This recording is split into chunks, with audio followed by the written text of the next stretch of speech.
కళ్యాణదుర్గంలో నేడు మున్సిపల్ కార్మికులు మరియు మున్సిపల్ ఉద్యోగులు ధర్నా నిర్వహించారు. నిన్నటి రోజున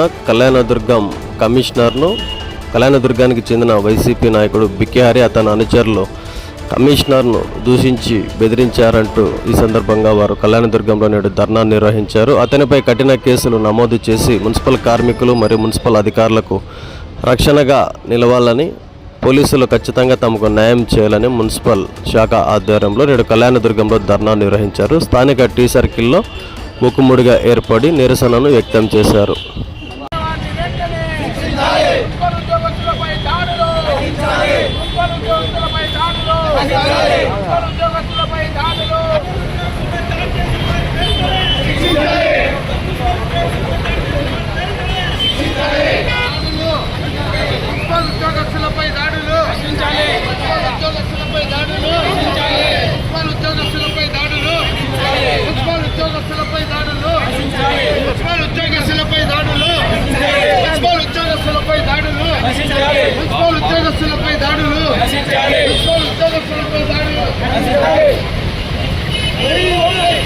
నిన్నటి దినం అనగా 7వ తారీఖు మధ్యాహ్నం మున్సిపల్ కమిషనర్ గారు రోడ్డు విస్తరణలో భాగంగా హిందూపురం రోడ్డు నందు విధులు నిర్వహిస్తున్నప్పుడు ఆ విధులకు ఆటంకం కలిగిస్తూ బికేహరి మరియు అతని అనుచరులు కమిషనర్ గారి విధులకు ఆటంకం కలిగిస్తూ వారిపైన దూషణలు చేస్తూ దాడికి దిగడం జరిగింది.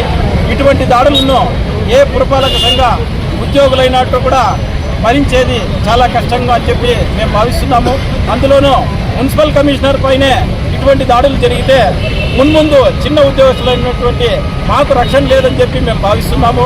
కాబట్టి ఇటువంటి చర్యలకు పాల్పడినటువంటి వారిపైన వెంటనే చర్యలు తీసుకొని వారిని కఠినంగా శిక్షించి మా ఉద్యోగాలకు రక్షణ కల్పించాల్సిందిగా ప్రతి ఒక్కరిని అంటే పోలీసు వారిని కోరుకుంటున్నాము.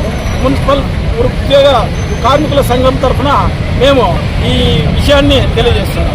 కళ్యాణదుర్గం పురపాలక సంఘం నందు నిన్నటి రోజున హిందూపురం రోడ్డు నందు తమ విధులు నిర్వర్తిస్తున్నటువంటి మున్సిపల్ కమిషనర్ గారిపై బికేహరి అనే వ్యక్తి మరియు ఇతరులు విధులకు ఆటంకం కలిగించేది కాకుండా హెచ్చరికలు చేస్తూ దూషించడం మరియు దాడి చేయడానికి ప్రయత్నించడం జరిగింది.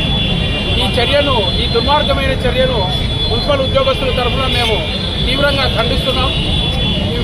ప్రతిరోజు దైనందిన కార్యక్రమంలో ఉదయం నుంచి సాయంత్రం వరకు ప్రజలకు సేవ చేస్తున్నటువంటి ఈ పురపాలక సంఘం ఉద్యోగస్తులైతేనేమి కార్మికులైతేనేమి నిత్యము సమాజంలో ఉండి పనిచేయాల్సినటువంటి బాధ్యత అవసరం ఉంది.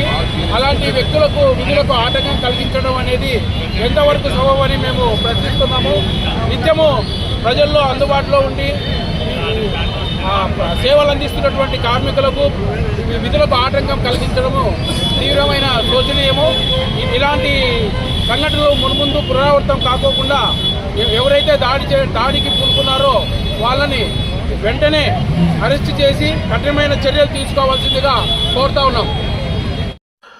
వార్త చూసిన తర్వాత కింద మన కళ్యాణదుర్గ సమాచార్ ఛానల్ను సబ్స్క్రైబ్ చేయడం మరవద్దు. ప్రతి ఒక్కరూ ఛానల్ను సబ్స్క్రైబ్ చేసుకోండి. మరిన్ని వార్తా విశేషాలు నేరుగా మీ మొబైల్లో అందుకోండి.